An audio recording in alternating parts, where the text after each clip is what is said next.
Hi, this is Pak Ti Ин from Singapore. Thank you very much for translating and reading my book, Learning from Singapore, The Power Paradoxes. This book brings to you the learning from Singapore, what we have learned from 50 years of trying to improve our education system.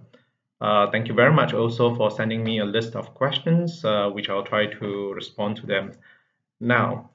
The first question is about the results of our reform efforts. What has that led to? Is it considered as successful for the citizens of the country and by international experts? I'll say that yes, we do have a pretty good education system right now. It is trusted by citizens and quite well regarded internationally. That's generally speaking. But of course, like any other education system, we are actually a system still in progress. We are still trying to improve. We have a lot more areas to improve upon. We have more problems than we actually have solutions for. So we are still trying very hard to improve ourselves. So we would not consider ourselves as an ideal education system. That's not the spirit. The spirit is trying to improve so that our children will have a better education. The second question is about private schools. Actually, when we refer to the school system in Singapore, we are actually talking about the government school system. There are very few private schools in Singapore. So most schools, if not almost all, are government schools. So they are pretty well resourced. The country takes education very seriously and invests in education.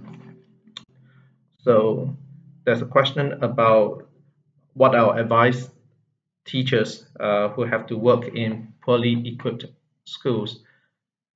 Well, to teachers who have to work in poorly equipped schools in other parts of the world, I'll say that let's just try our best.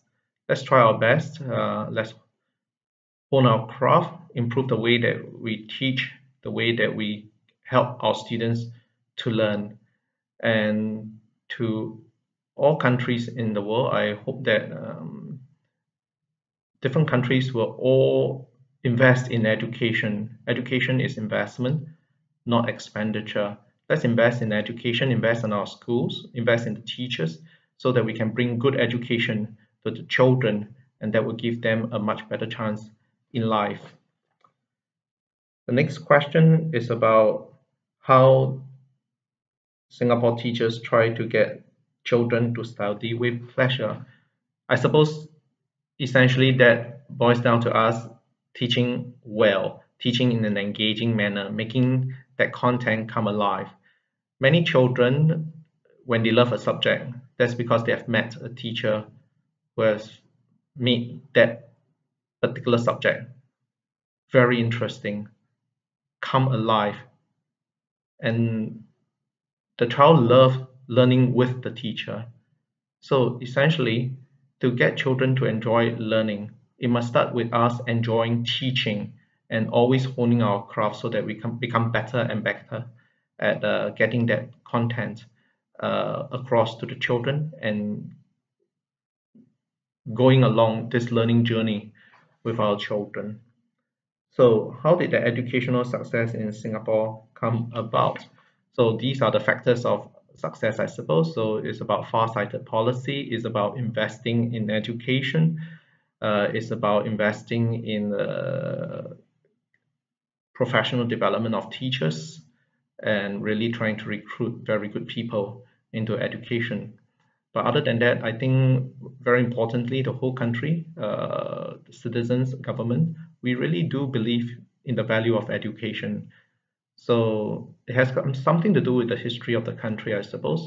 In 1965, when we gained our independence, we were a very poor country. So many people at that point in time worked very hard in order that their children, through education, will have a better chance in life.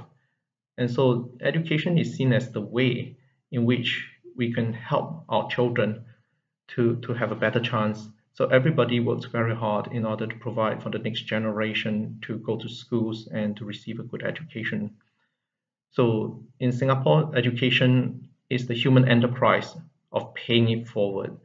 The previous generation has worked very hard to provide for this generation.